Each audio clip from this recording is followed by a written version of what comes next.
ষষ্ঠ প্রশ্ন, আপনি মুয়াত্তা মালিকের 11 রাকাত তারাবির বর্ণনা সূত্রকে গোল্ডেন চেইন সাব্যস্ত করার জন্য সবচেয়ে বড় যে রেফারেন্স দিয়েছেন, নিজ হাতে বানানো স্লাইডে ইমাম হাজার আসকালানির যে কিতাব স্ক্রিনশট অ্যাড করে দিয়েছেন এবং দীর্ঘ প্রায় 2.5 মিনিট যাবৎ যে ছবি প্রদর্শন করে দলান্ধ ও মূর্খ ফ্যান ফলোয়ারদের আকৃষ্ট করতে চেয়েছেন, এটা পুরোটাই কি আপনার বাটপারি ও ধূর্ততা নয়?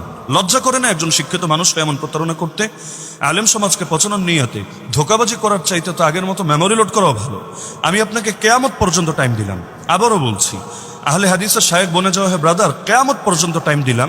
সিলসিলাতুজ যাহাব নামক এই কিতাবের ভেতর থেকে মালিক আন মুহাম্মদ বিন ইউসুফ আনি সাইব বিন ইয়াজিদ সনদটার কথা কোথায় উল্লেখ আছে পারলে বের করে দেখাবেন। এই কিতাবের line by line first to last আমার পড়া আছে। পুরো কিতাবে আছে কি আর আপনি দেখাচ্ছেন কি? নাকি একটার উপর আরেকটাকে কিয়াস করে চালিয়ে দিলেন? এই কিয়াস করার অধিকার আপনাকে কে দিয়েছে? এখানে আদৌ কিয়াস চলে? যেখানে চলে সেখানেই তো আপনারা আহলে হাদিস গোষ্ঠী কিয়াস মানেন না। আর এখানে এসে কিয়াস করে শাস্ত্রকে নিজের স্বার্থে ধান্দায় ব্যবহার করতে চাচ্ছেন। শাস্ত্র বিকৃত করার সবককে ব্রাহ্মণদের সোহবত থেকে শিখেছেন নাকি? যে একদল যেভাবে ধর্ম বিকৃত করে আপনারা এখন শাস্ত্র বিকৃত করবেন? ছি, লজ্জা থাকা উচিত।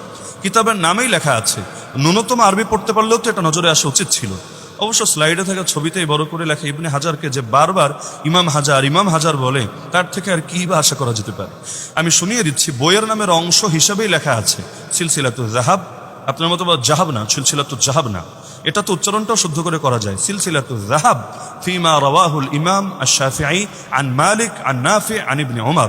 হ্যাঁ, আমি বলছি না যে আপনি মাদ্রাসায় পড়েন নাই সুতরাং মাদ্রাসার মানুষদের মতো উচ্চারণ করা লাগবে, কিন্তু আপনি তো দেখেছি জুম্মার খুতবা দেন, নামাজের ইমামতি করেন, আপনি সুন্দর কেরাত পড়েন জাতির সামনে।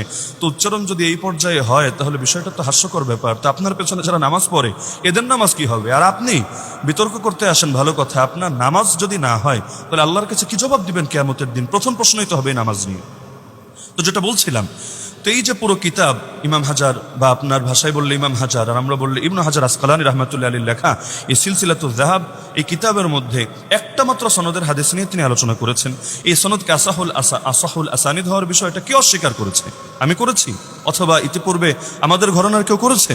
কিন্তু এই সনদের উপর কিয়াস করে অন্য একটি সনদ যেটা আপনার স্বার্থের সাথে মিলেছে, বেশ ওটাকেও গোল্ডেন চেইন বলে চালিয়ে দেওয়ার অধিকার আপনাকে কে দিয়েছে? 7 নম্বর প্রশ্ন, শরহে নুখবার কিতাবের স্লাইড দিয়েও জাতিকে কি মেসেজ দিলেন?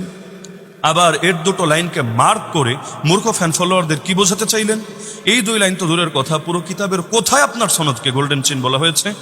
মার্ক করা 2 লাইনেও তো মালিক আর নাফে আন ইবনে ওমর সনদের আলোচনায় এসেছে, যেটা ইতিপূর্বে সেই ইবনে হাজার আসকালানির কিতাবেও এসেছে। তো এই সনদ নিয়ে তো আলাপ না। বাইম মাছের মতো প্রসঙ্গ ছেড়ে অপ্রসঙ্গে ছোটাছুটি করেন কি নিজেকে বড় বিদ্বান জাহের করার জন্য? আমি আমার ভিডিওতে এই প্রশ্নটাই ছুড়েছিলাম যে আপনার উল্লেখ করা সনদকে, আবারও বলছি, আপনি তারাবিহের পক্ষে যে সনদ উল্লেখ করেছেন সেটাকে আপনার আগে ইতিহাসে কোন ইমাম গোল্ডেন চেইন বলেছে? এর কি কোনো প্রমাণ আছে? চাইলাম কি আর দিলেন কি? আব্বাস আর গাবগাছের পার্থক্য না বুঝলে তো মস্তিষ্কে চিকিৎসা করানো উচিত। আপনি ভিডিওতে স্পষ্ট বলেছেন মুয়াত্তা মালিকের এই সনদ, মানে আমি হুবহু আপনাকে কোট করছি, মুয়াত্তা মালিকের এই সনদ আমি মুকাল্লিদদের চেয়েছিলাম, আলী হাসান ওসামা ভাইকে চেয়েছিলাম, সিলসিলাতুজ যাহাব এই সনদ যেটাকে মুহাদ্দিসরা খাসভাবে হুকুম প্রয়োগ করেছে। ভাইরে ভাই, কোন মুহাদ্দিস আপনার উল্লেখ করা সনদকে খাসভাবে সিলসিলাতুজ যাহাব বলেছে? আহলে হাদিস হলেই কি খালি মিথ্যা কথা বলা লাগে?